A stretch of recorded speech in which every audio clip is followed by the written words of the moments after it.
It's a shoot-to-kill ceasefire. The war with Iran takes another odd terminology turn. Plus, could it take 6 months to remove all the mines from the Strait of Hormuz? Congress apparently was told yes. The U.S. and Canada trade tempers flare again. The irritant? Liquor. Not because people are drinking too much, but because Canadians have banned U.S. supplies. We'll discuss with the Premier of Ontario, Doug Ford. Another candidate for governor of California tonight, Democrat Javier Becerra. He's surging in the polls. Why? What would he do if he won? Well, he'll join us.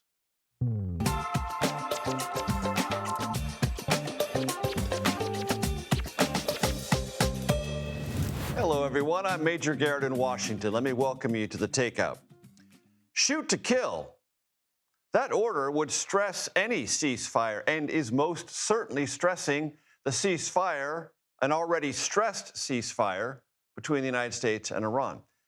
President Trump said on social media that he had ordered the U.S. Navy to shoot and kill any boat, that's a quote, mining the Strait of Hormuz. In that same post, Trump said the Navy needed to, quote, triple up, unquote, the pace of mine sweeping in the strait, which of course remains closed. And that closure continues to press world oil prices above or very near $100 per barrel. Speaking of clearing the strait, according to the Washington Post, a Defense Department estimate shared with top lawmakers on Capitol Hill warned that it could take up to 6 months to fully clear the strait of all suspected mines. That assessment said Iran was placing some mines not with boats, but via remote control and with GPS guidance, making it much harder for the U.S. to detect their location and, if it wanted to, and certainly that's the president's order, destroy them.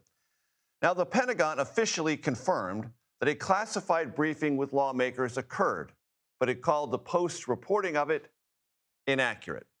Now, you might remember it was only last Friday when Trump, again on social media, said Iran was helping the U.S. remove all sea mines.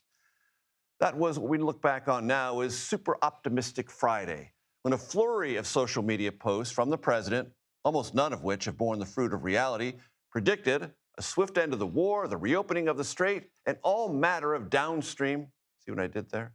Positive economic consequences. Since then, well, no talks to end this conflict have materialized. Vessel seizures on both sides have increased, and so has the threatening rhetoric.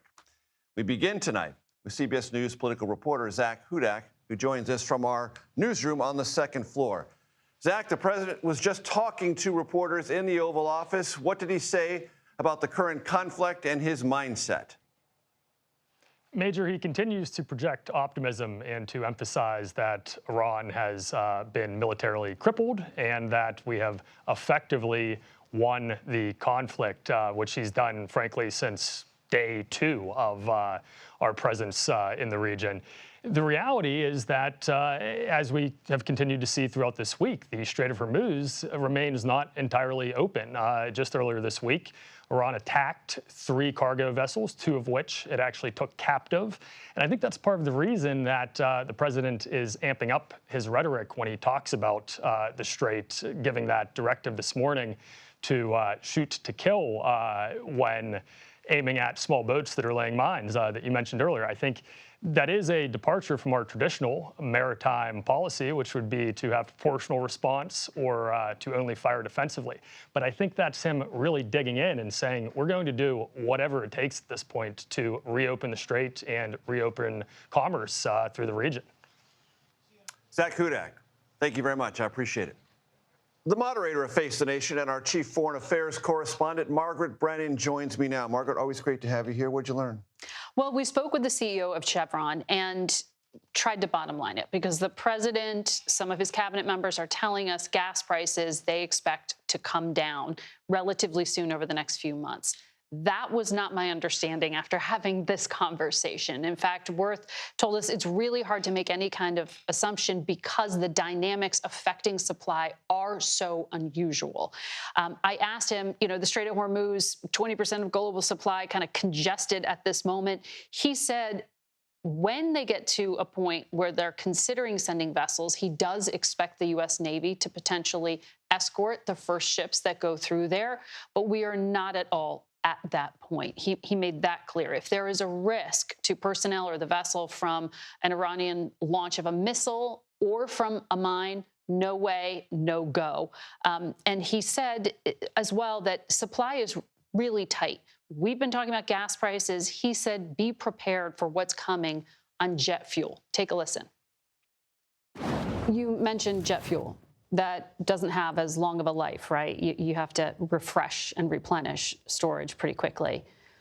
We're reading about airports running out of jet fuel. What's the reality there? What is the supply, and what does that mean for Americans who might want to travel? Yeah, inventories of jet fuel in certain parts of the world were at seasonally relatively low levels before the conflict began. The Middle East refiners are significant exporters of jet fuel, particularly to Europe, where 75% of Europe's imported jet fuel tends to come from those refineries. It's not flowing today. So we are seeing jet fuel tighten very quickly in Europe, in Asia, and we're seeing airlines announce adjustments to their flight schedules. We're seeing it flow through into fares. I think that's one of the first places it'll be felt most broadly. I mean, we've seen some upward pressure on gasoline prices now. I think aviation is clearly an area where it's going to probably get worse over the next few weeks. Get worse over the next few weeks, but that has a lag effect. I mean, what you're saying is if you're buying a trip to Europe, expect to pay a heck of a lot more, even if it's months from now. Yeah, again, I can't predict how the airlines are going to price their product, but I think the upward pressure that they're seeing on prices and the tightness in the market is likely to lead to further route optimization, and so flights may not be as abundant as they otherwise would have been. I think planes will probably be more full than they would have been, and yes, fares could be higher. So what you heard him describe there is how we'll feel it. But what he was saying is the challenge is the shock absorbers that are built into the system to protect in moments like this.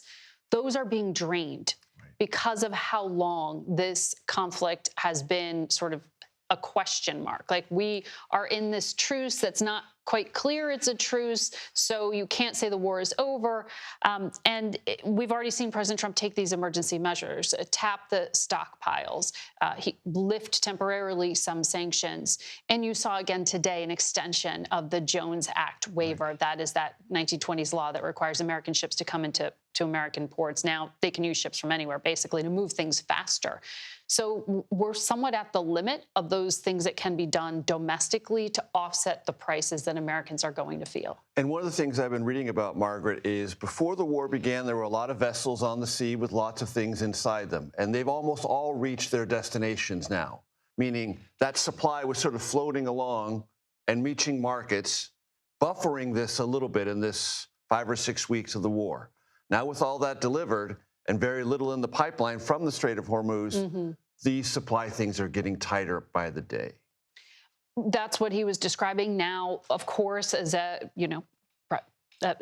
company in the private sector, they're going to look for opportunities. But this pressure in the near term, they aren't ready to redirect fully, right, to totally change their business plan. They do see opportunity domestically, but we also spoke about how restrictive it is in terms of ramping up domestic supply. You hear President Trump talk all the time about energy independence. Actually tapping into the supply at home in greater amounts is going to take time. And then ultimately, what energy CEOs like Mike Wirth would like to see is a change to how this is regulated in America. He says it's easier to stop than start tapping into American supplies. And for that, you need Congress. And as we know, they're not getting a lot of bills through these days. An institution that's more than a little bottlenecked just now. Also, yes. Also a little congested at the moment, yes. Major Garrett. No particular hostilities, just ideological ones that we're all well too familiar with. Margaret Brennan, always a pleasure. Thanks. You can watch more of Margaret's interview with Mike Wirth on Face the Nation this Sunday, 10:30 a.m. Eastern. Let's keep talking about the economy, gas prices, industrial policy, and the like with former Trump economic advisor Stephen Moore, a friend of mine and friend of the show. It's great to have you here, Steve. Good to see you, Major. Let's talk industrial policy. There is a conversation I'm going to have later on this program with someone who's a travel expert, Peter Greenberg, about a possible acquisition by the United States federal government of Spirit Airlines. Yeah. Ted Cruz has come out strongly against this. Tom Cotton, not as strongly, but have expressed reservations. Where do you come down? Look, I don't like that. $500 million. I don't like when the federal government tries to pick winners and losers in industry, because they have a track record of picking losers, not winners. And whether you talk about Solyndra or Amtrak or all of these things that lose money, it's not the government's. I don't like corporate welfare. I believe in the free market system. You know, the strong survive and the weak go out of business, and that's how the system works, and that's what's made us rich. So I'm against it, but there is an asterisk here, if I may, Major, and that is that the Biden administration made a horrific decision a few years ago where Spirit was wanted to merge with JetBlue. Now, Spirit is the 5th largest carrier and JetBlue is the 6th. So, you know, even if they had merged, they'd only have 9 to 10% of the market. And the Biden administration very stupidly opposed that on antitrust. Said it was anti-competitive. Yeah, which, you know, doesn't make any sense. And right after that, as we'll discuss later on in the program, Spirit stock went down. Exactly. Its debt load went up. It went into a death spiral. So that doesn't make any sense to me why you would. In fact, wouldn't it be a better thing if we had 5 major carriers rather than essentially the big 4 now, which would be United, American, JetBlue. But even with that asterisk, you think this would be a bad idea for the Trump administration? No, we shouldn't do it. And you know, unfortunately, what will happen is they would probably have to go into bankruptcy. The planes would be sold to other airlines, and that's just the way life works. I don't like to see it, but it's much better than the government sending them a big check. The last time you were on the program, a couple of weeks ago, we talked about gas prices, and you said, well, I certainly hope this wraps up sooner rather than later. It looks like it's going to drag on, and the president has said now publicly this week he has no timeline for ending this, which means high gas prices, even by the word of the Energy Secretary, Chris Wright, who I know you respect, going to be above $3 at minimum for the remainder of this year. That's what he said. Well, I'll say, you know, I'll sort of stick with what I said a few weeks ago on your show. When we get the Strait open and when we get the normal flow of oil, there's no shortage of oil in the world. You know, in fact, the world is awash in oil and gas. It's just the infrastructure has been hurt, and we don't have the channels open. And it's going to take some time to repair some of that infrastructure damage as a result of this war. So it's important for Republicans, just now let's talk politics a little bit. They've got to get that gas price down to at least $3.50 and hopefully back down to $3 a gallon sometime by the mid-summer or late summer, or they could face really catastrophic losses in those midterm elections. People are angry about the price of gasoline. And they're going to be angry about the price of jet fuel because that's already having an inflationary effect on their ticket prices. And if you're trying to book a summer vacation, you're facing that right now. Right. Energy is in everything. Everything that you buy is incorporated in that is energy. So you're right. It's not just driving up gas prices, it drives up everything. I mentioned the other week I was on your show that fertilizer flows through. And the farmers are growing their crops right now. They're complaining that they don't have enough fertilizer. So we got to get this done. And Trump is committed to it, but you're dealing with crazy people over there. It's hard to get them pinned down to a deal, and that's where we are. Right. And when you talk to Republicans, especially on Capitol Hill, this is front of mind. Sure. Right now. Absolutely. They know that, and you know, the Democrats have been saying this in the last few weeks. What is the election about? It's about affordability, affordability, affordability. So Republicans are going to have to show that, hey, you know, things are getting better by the end of the summer. And they hope to do that with the big tax refunds, but some of those are being gobbled up by the higher prices. But look, the big tax bill, which I helped write with some other people, it has certainly helped. The average family's gotten about a $2,000 Think of where they would be without it. Yeah, exactly. Thank you. Stephen Moore. You said it better than I did. But that was unintentional, ladies and gentlemen. Stephen Moore, always a pleasure. Thanks so much. We have an update on something you heard about on CBS News 24/7 in the 4 o'clock hour.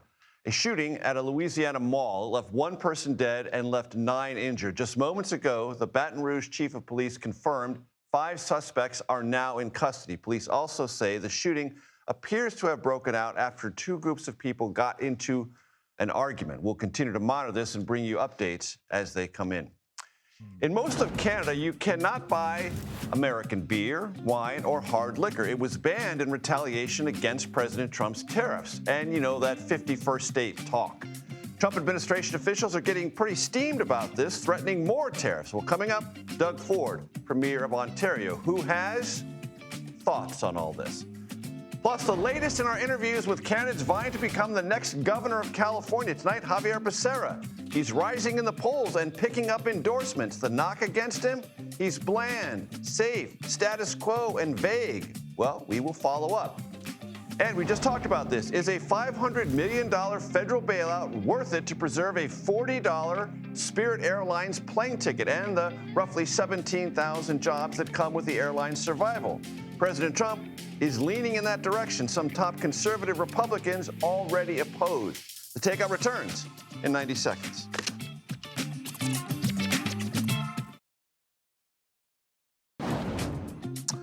Welcome back to The Takeout. Canada's Prime Minister Mark Carney said today, I'm paraphrasing a bit here, that America should hold his beer when it comes to complaints over a ban on U.S. liquor sales in most Canadian provinces. Canada will not budge, Carney said, because President Trump's tariffs started the trade scuffle between the United States and Canada, and Canadian provinces, he said, are in no mood to relent. This, as talks, still not formally scheduled, are to commence sometime in the near future on a new U.S.-Mexico-Canada trade agreement. Doug Ford, Premier of the province of Ontario, joins me now.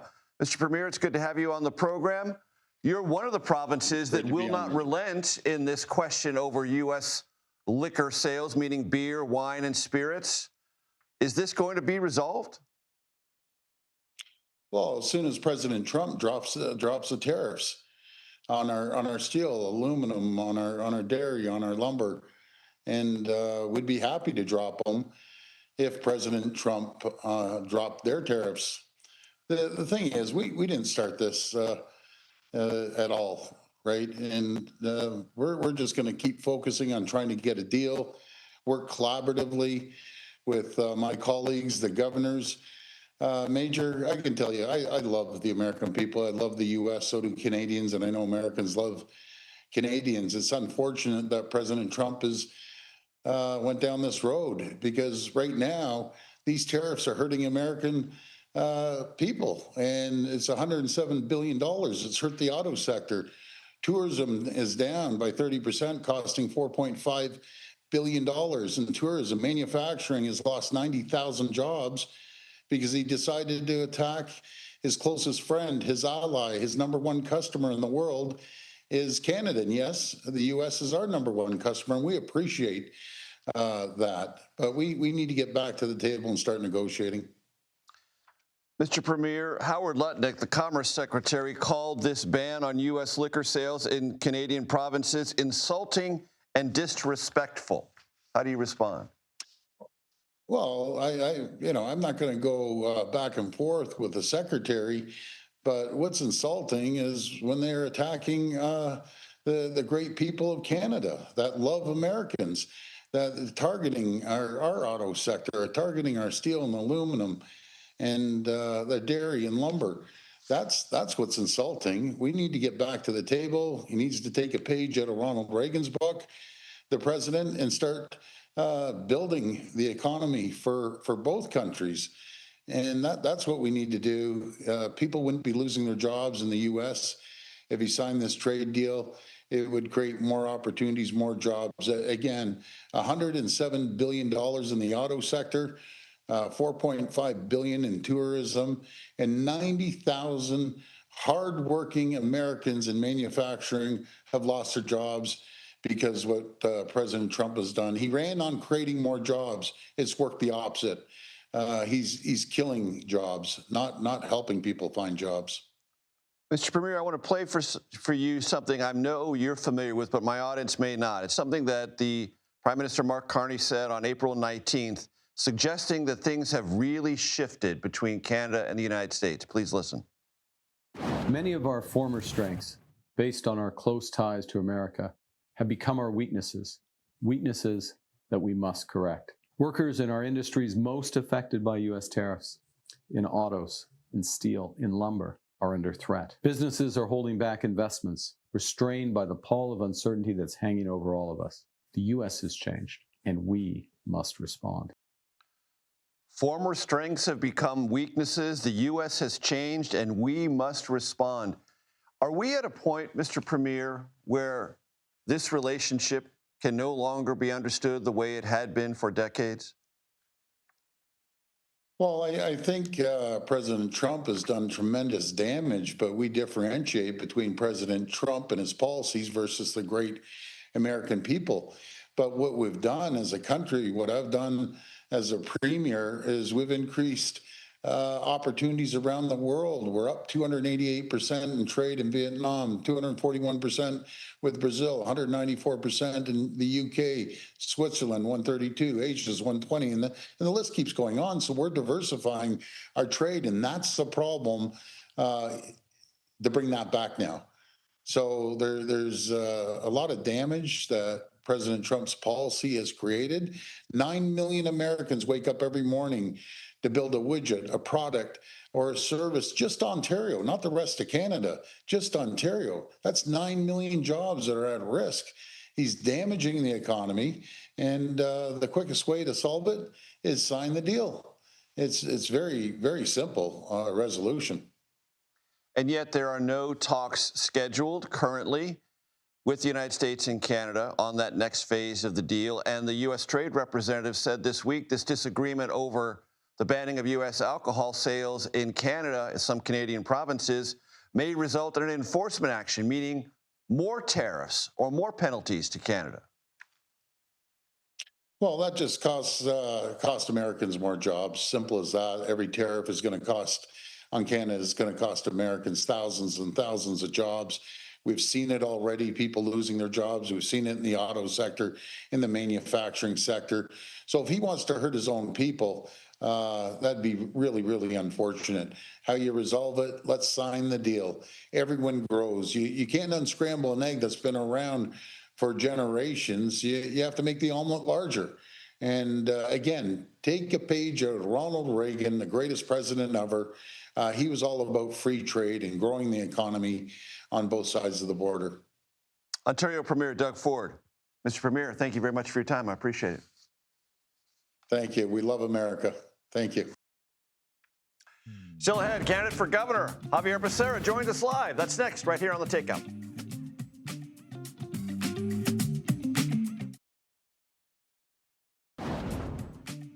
Welcome back to The Takeout.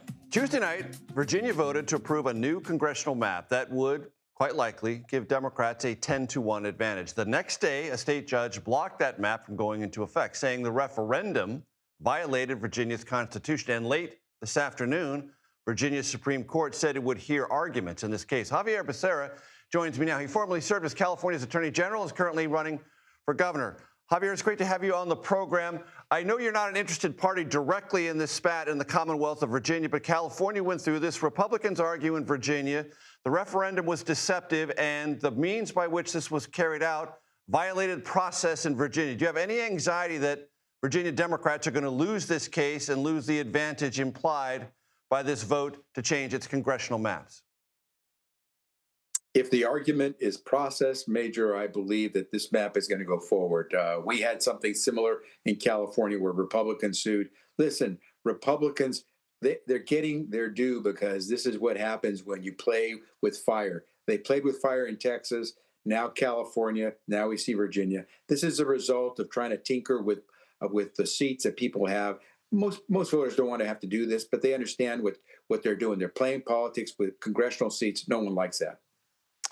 There was a debate last night, and on the debate stage, one of your Democratic opponents, Katie Porter, said the following, that you have lovely plans, but never any numbers, any revenue plan, any details, anything that pushes on the status quo. The how and the why and how much are all missing. Now, you can talk about Katie Porter if you want, but there's an underlying criticism there that you've been vague so far in this campaign. How do you respond? Major, she obviously hasn't been watching what I've done for the last more than 10 years. I've not been vague. When I was Attorney General, I took on Donald Trump toe-to-toe over and over. I ended up having to sue him over 120 times. I took him all the way to the Supreme Court. I beat him. The reason the Affordable Care Act is still here is because when we went to the Supreme Court to defend it, we beat Donald Trump. The reason the program for Dreamers, the DACA program, is still alive is because I beat Donald Trump all the way in the Supreme Court. Over and over, we took him on and we won. The reason the HHS was able to get America out of the COVID pandemic is because we got some 700 million COVID shots into the arms of Americans. We were able to pull out not just the people in our healthcare, but our economy as well. We balanced the book 4 years in a row at HHS, a budget that is bigger than the budget of the state of California. And we were able to also negotiate lower drug prices. So I know Katie, who's never actually run a government agency before, let alone the largest public health enterprise in the world, with a budget bigger than the state of California. That's a good talking point for someone who's running politics but doesn't know how to run government. Javier, right now it is an atmosphere clearly advantageous to Democrats, but one thing persistently in polls, even that show Democrats up on a generic ballot, show Republicans still have an advantage on border security. You were part of the Biden administration for 4 years. Looking back, how much do you regret things that the Biden administration got wrong on the question of border security and internal immigration enforcement? Well, certainly, I wish we would have been more ambitious in the way we attacked the border security issue. I wish we would have been more aggressive in trying to process those who are trying to come into the country and claim asylum. We could have gotten through those cases a lot faster if we had treated the asylum process and these applications for asylum the way we treated COVID, where we surged resources to attack this, instead of allowing the asylum process to bulge out of proportion in the number of people who were seeking their hearings, because by law, you have to provide them with a hearing. We could have addressed this much faster. I ended up having to deal with the situation with the number of kids that were unaccompanied by an adult who crossed over the border. And we had to manage a situation where we inherited from the Trump administration a dismantled system to care for these kids. And that made it really tough. A broken system. We had to stand something up. Remember, those were the days when kids were being caged. Those were the days when families were being separated. Those were the days when the Trump administration was criminalizing the very families that were willing to help care for these kids while they awaited their immigration hearings. And so that was the wreckage that we took over. Speaking of some of those children, it has been alleged by the Trump Justice Department that under your watch, some of those children were lost track of and ultimately trafficked, and that they have tried to find and rescue them. How do you respond to that? Well, those are the MAGA talking points that have been used over the years. But let me ask you, Donald Trump is back in office. What has he done to find these so-called kids that they claim are lost? Have you heard that the Trump machine is out there trying to find these so-called lost kids? It's just Trump talking points. Not true, then. No. We did. When we had kids in our care, we had them in our care. And we did not let kids work. You heard about exploitation of some of these kids. That was exploitation done by employers. The kids that were in our care at HHS did not leave our facilities. And so what the Republicans were talking about, these MAGA talking points, are things that were outside of the jurisdiction of the Department of Health and Human Services. Do you want the endorsement of Gavin Newsom, the current governor of California? I'd like the endorsement of every Californian, and certainly every Democrat. I'd love the endorsement of our previous governors, our current governor. I think it's important that California Democrats unite, and we have a big victory come November 2026.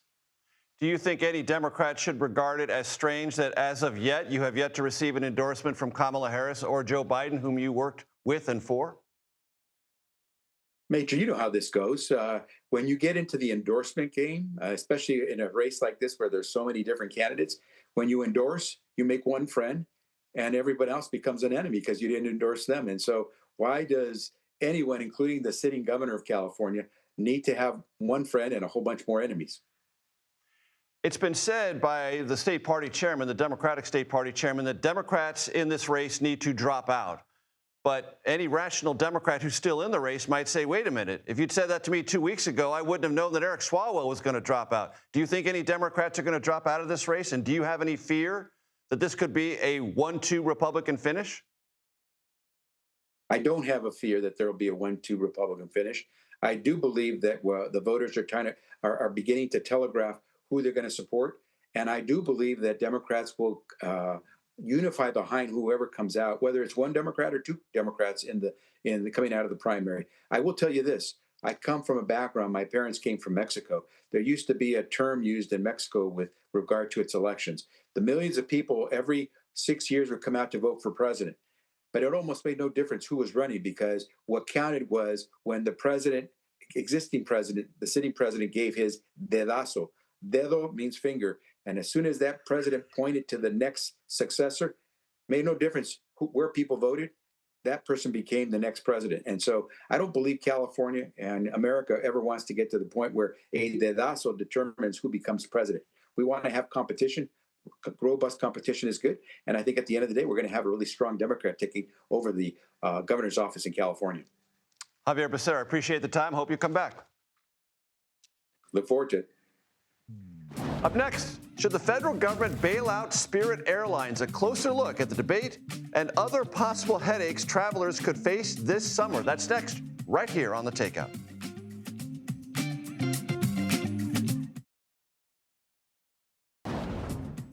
Welcome back to The Takeout. Thank you very much for hanging out with us. Sources tell CBS News the Trump administration is pretty seriously discussing a potential $500 million bailout of Spirit Airlines. The budget airline has faced numerous financial issues over the past few years. You might remember we talked about this earlier in the program. In July 2022, it agreed to be purchased by rival JetBlue Airline, but the Biden administration blocked that merger. Spirit has since suffered losses in stock price and higher debt. Now, like all airlines, it faces higher fuel costs as a result of the war with Iran. I want to bring in CBS News travel editor Peter Greenberg. Peter, what is Spirit Airlines' current financial state? It's messy and it's shaky, Major. They were in trouble way before the attack on Iran. They were already operating under Chapter 11 bankruptcy protection, not once, not twice, but a third time, and trying to emerge. The trigger and the catalyst, the fuel prices. If you go back in time, even back to 2022, Spirit Airlines was known as an ultra-low-cost carrier, but there's nothing ultra-low-cost about it. They have to pay for fuel the way everybody else does. Their labor costs are increasing, but their only competitive edge is lower airfares. You can't do both if you can't afford it. And that's where they're finding themselves now, with their creditors unwilling to advance any more money to keep them in the air, hence their bailout request to the Trump administration. Right. And we don't know where that's going to land, and I'm not going to ask you to adjudicate that. But broadly speaking, Peter, what are fuel prices for jet fuel doing to the industry writ large? I'll give you an example. JetBlue already had a debt of $8 billion. They were paying $600 million a year in interest on that debt. In the last 6 weeks, their jet fuel bill went up $1 billion. That means they're having a debt load now of $9 billion. That's not sustainable. And you're seeing that all across the board. Lufthansa this week canceling 20,000 flights for their entire summer schedule. Delta canceling flights. Air Canada pulling out all their flights from Toronto and Montreal to JFK for the next 5 months. It's happening across the board as they're performing the schedule triage, because it's not just the cost of fuel, it's the availability of fuel. And there are shortages already in Asia, I have read, Peter, such that they have to ration availability. Right. You're seeing airlines basically saying we can't put these flights on the schedule because we have no idea where we're going to get the fuel. That's what's explaining the schedule triage. But there's one more thing that's compounding this and making it a perfect storm. We've already seen double-digit drops already for the last 12 months on foreign travelers to the U.S., representing billions and billions of dollars of lost revenue that'll never be recouped. We're dealing with the same double-digit drop now with U.S. travelers traveling overseas this summer, year over year. That's, again, revenue that can't be recouped. A lot of empty seats on airplanes at a time when fuel prices are spiking. That's a recipe for disaster. Peter, what's the traveling public, individual, or group supposed to do in these circumstances? Well, if you're holding a ticket, for example, on Spirit, you want to hope that it flies, hold on to that ticket, because if it doesn't fly, guess what? You might as well go to a picture store and frame it. However, my suggestion is to go out and buy, protect yourself, a fully refundable ticket on a competing carrier on the same route you want to take. Therefore, if Spirit does fly, you refund the ticket. If Spirit doesn't fly, you at least get a seat to where you wanted to go in the first place, because the scramble for available seats won't be pretty. And Peter, whenever I book my own flights, I certainly lament the days when I could ask a travel agent to do that for me, but that's another story. I'm often asked by the airline to buy this insurance on the ticket. In this climate, in this circumstance, should people do that? No, not online. Remember, you have no idea what you're being covered for, and worse, you have no idea what you're not being covered for. I'm not telling you not to buy the insurance, but do it through a travel agent or a travel advisor or a third party, not through the airline itself. Peter Greenberg, always a pleasure, sir. You know it backward and forward, and that's why I'm always glad to turn to you for your expertise. Thank you. Coming up, artificial intelligence and cybercrime, a warning about a scheme that wiped out one woman's life savings. That's next, right here on The Takeout.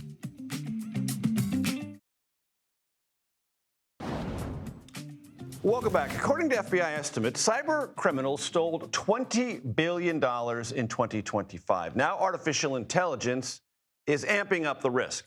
CBS News' senior crime and public safety producer Anna Schechter has more. I can't believe I just handed over all that money.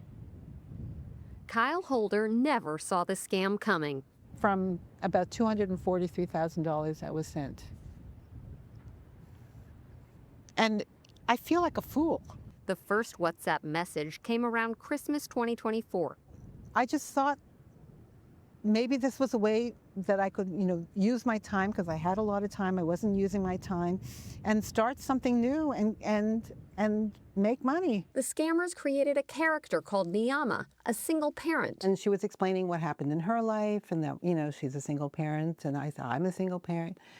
And she would ask me, she was always asking about me. And then she would say, is the money being transferred?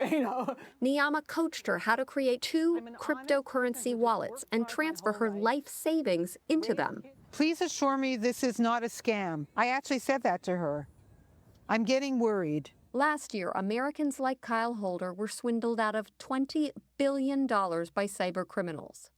The FBI says $11 billion of which was in cryptocurrency. Harry Chavez is the special agent in charge of the IRS Criminal Investigations New York office. His team mapped out the crypto scheme Kyle Holder fell for. So this is the anatomy of the scheme that hooked Kyle. Exactly. So now we've got 2 wallets that the victim controls.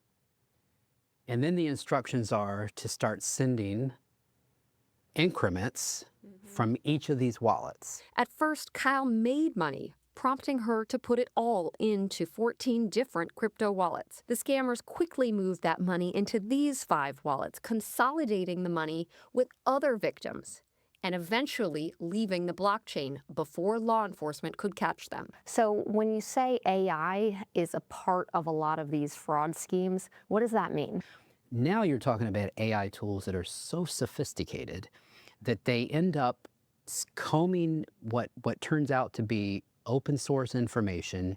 We're in the age of technology where people are posting on social media. You have tools that can really now so specifically write a script specifically for you as a victim, not just a population as a whole. And it could happen to anyone. I put myself in your shoes in that moment that you realized it's all gone. Right. Well, I was hospitalized. The police took me into the hospital. I just wanted to die.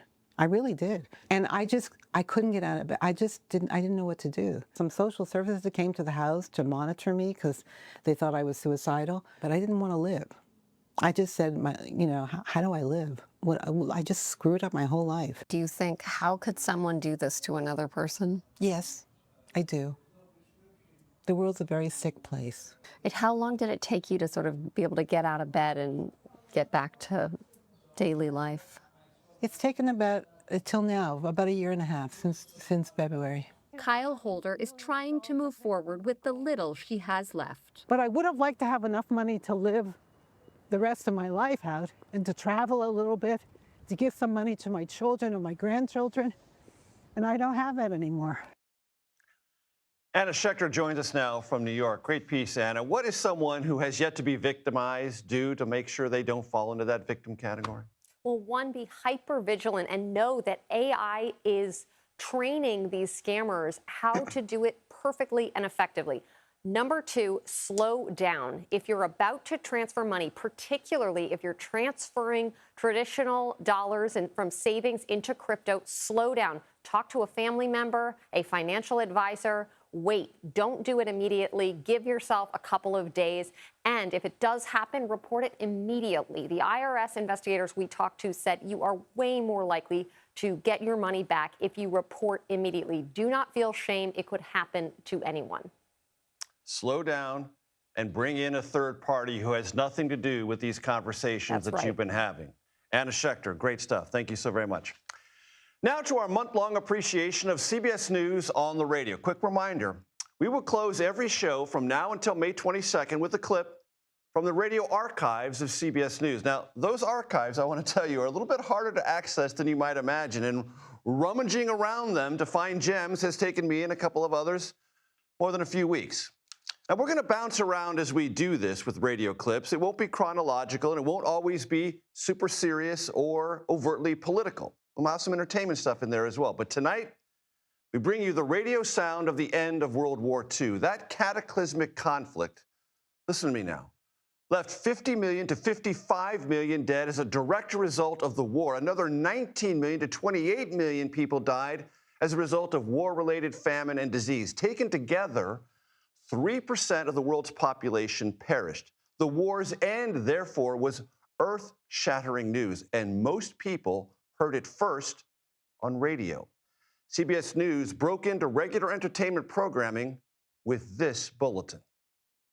Japan has signed the documents of surrender. In Tokyo Bay, aboard the battleship Missouri, the Japanese foreign minister put his signature to the paper ending the Second World War.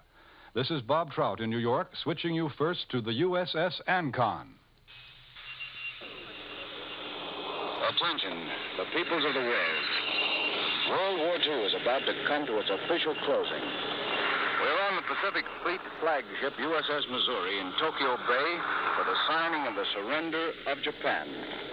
3 years, 8 months, and 25 days since the attack on Pearl Harbor. We are 3,700 miles from there, but we have come much further than that by way of the Central Pacific, New Guinea, the Marianas, and the Philippines. The Japanese delegation has just arrived. Military men in formal military uniform and dignitaries, civilian dignitaries in formal attire.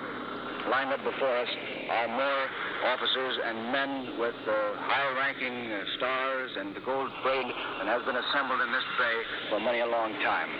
The deck of the Missouri stretches out before us. We're on the veranda deck. Its great guns are pointed skyward to allow more room for the Army, Navy, Marines, and the representatives of the nations who are here. The United States, of China, the United Kingdom, Union of Soviet Socialist Republics, Australia, Canada, France, Netherlands, and New Zealand. The CBS correspondent briefly summarized those on deck of the battleship Missouri, with special attention paid to American prisoners of war just released who were witnessing Japan's surrender. We pick up the coverage. Planes have been flying overhead. The day is quite cloudy, a mist surrounding the mountains that come down to form Tokyo Bay. Before us here are flags. Oh, here comes the Supreme Commander of the Allied Forces, General of the Army, Douglas MacArthur. With him, Fleet Admiral Chester Nimitz and other dignitaries. General MacArthur is now facing the microphones. He is about to start his speech, which explains the signing surrender and also cost. Representatives of the major warring powers, to conclude a solemn agreement. That was the sound of VJ Day, victory over Japan, and the end of World War II, as carried on radio by CBS News. Proud to bring that to you. Happy Thursday, everyone. This is The Takeout. Relentlessly curious, reliably civil, occasionally clever. The Daily Report coming your way next.